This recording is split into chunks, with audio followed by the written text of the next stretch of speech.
much influence media has on children and how they just push bad ideas into children's heads. Like that vegetables are bad.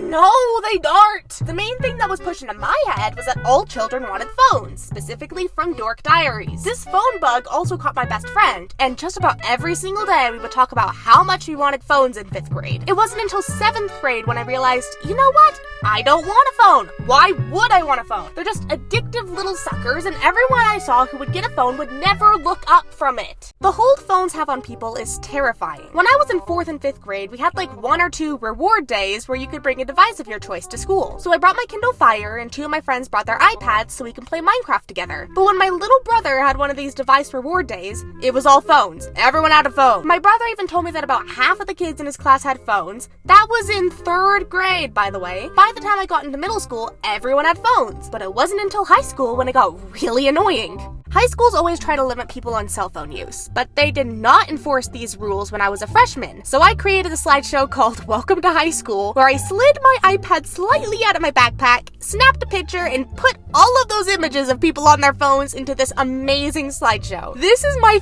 favorite image. They've been doing a lot better at creating restrictions lately, and the school requires people to put their phones into pouches at the beginning of each class period, which has helped. But before these restrictions, and even during the restrictions, I've found that the school often assumes that every student has a phone. They'll be like, scan this QR code, or I'll give you extra credit if you give me your phone before class begins, before the pouches were mandatory. But as someone who did not have a phone until really recently, this was awful. I should be able to get extra credit, but I can't because I can't give you my phone because I don't have one, and I should be able to participate in everything everyone else participates in. So I started bringing my iPad to school. Here's a picture I took of my backpack in sophomore year. That's my iPad in the red circle. Ignore the book I put inside of it. I was listening to Jonas Frisk livestream, and I didn't want my iPad to shut off. Being a teenager without a phone really gives you a unique perspective on the world. I bet you notice this too, but everyone is always looking down. If you go to any public area, at least someone within sight will be on their phone. I actually feel lucky to have known 2 people who didn't have a phone at some point in high school. I recently went to my little brother's DARE graduation with my mom and my brother, and about half of the parents were on their phone while the little girl was up there talking about her experience with DARE. It's just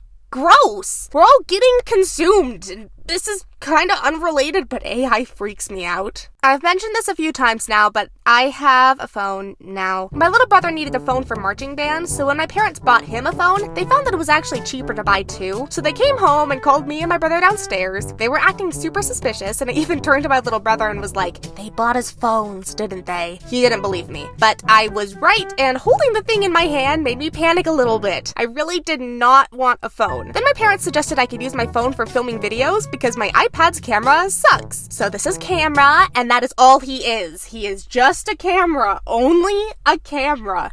I'm still getting to know him. We aren't on great terms right now, but we're getting more comfortable with each other. Very slowly.